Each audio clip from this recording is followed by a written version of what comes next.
Salut à tous, jamais un jeu n'avait autant justifié l'achat d'une console à lui tout seul. Bon alors c'est vrai, on a vraiment attendu, il aurait pu être le jeu de lancement de la Nintendo Switch en mars dernier, mais ça y est, il est sorti, Super Mario Odyssey est arrivé pile 2 mois avant Noël, bon timing. Alors il est bien parti pour faire un carton, mais aussi pour permettre à Nintendo de vendre encore plus de Switch, console qui a déjà connu un démarrage très réussi. Bon alors inutile de garder le suspense plus longtemps, parce que de toute façon vous avez sans doute lu, entendu et vu beaucoup de bien autour de Super Mario Odyssey. Eh bien oui, c'est véritablement le jeu de l'année et je vais vous expliquer pourquoi tout le monde l'adore. Super Mario Odyssey est un peu le Mario 64 de la Switch. D'ailleurs, il reprend les bases du déplacement en 3D de son ancêtre. Super Mario Odyssey est un open world. Vous pourrez vous promener partout dans des niveaux ultra colorés et il faudra être très attentif à tout ce qui vous entoure. Derrière une pierre, dans un buisson, au sommet d'un immeuble, chaque endroit peut dissimuler un bonus que Mario pourra collecter, principalement des pièces et des artefacts de différents types suivant les mondes. Le principe de la progression de notre plombier préféré repose sur un vaisseau, l'Odyssée, et sur des lunes que Mario devra collecter pour alimenter son vaisseau. Mais attention, si la durée estimée pour finir le jeu est d'une dizaine d'heures, cela ne signifie pas que vous aurez complété le jeu à 100%. En effet, s'il est possible de passer d'un niveau à l'autre avec un certain nombre minimum de lunes, vous pouvez encore parfaire votre quête en cherchant toutes les lunes dissimulées dans tous les niveaux. Et pour progresser dans sa quête, Mario pour une fois ne fait pas l'aventure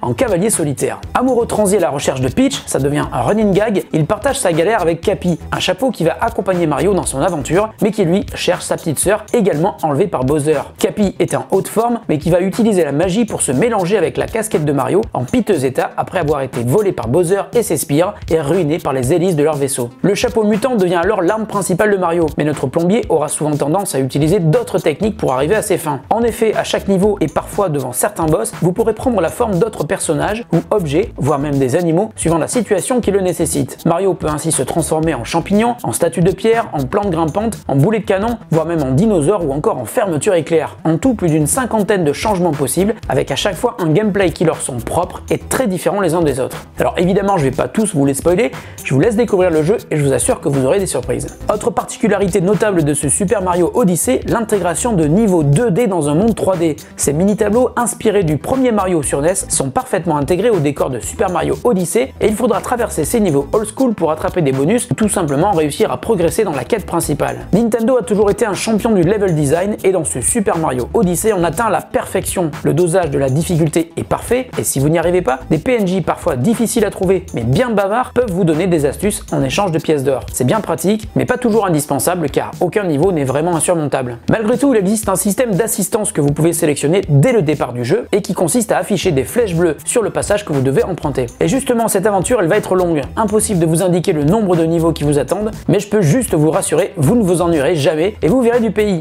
Comme la tradition le veut, vous traversez plusieurs mondes, chaud, froid, aérien et même citadin. Alors en conclusion, j'avoue que je me suis vraiment éclaté pendant des heures. Ce qui est génial, c'est que même une fois qu'on l'a terminé, on a envie de le recommencer pour aller chercher tous les bonus que l'on a raté la première fois. Super Mario Odyssey est clairement le meilleur jeu de l'année. Si vous possédez une console Nintendo Switch, c'est évidemment le jeu à posséder. Et bien sûr, le fait de pouvoir y jouer aussi bien chez vous qu'en déplacement est aussi un énorme avantage qui fait aussi de ce titre le meilleur jeu de plateforme depuis des années, toutes consoles confondues. Alors je voulais être assez concis sur ce test, je ne peux pas et je ne veux pas tout vous raconter. Donc si vous avez l'occasion de l'essayer, que ce soit à la Paris Games Week ou alors chez des copains ou en magasin, eh bien surtout allez-y et vous verrez, vous risquez de craquer. Et si vous ne possédez pas encore la Switch, je vous conseille de ne pas trop réfléchir et de foncer pour l'acheter, ainsi que Super Mario Odyssey, vous ne serez pas déçus et puis vous vous sentirez peut-être moins seul, puisqu'il est possible que la plupart de vos potes les aient déjà achetés.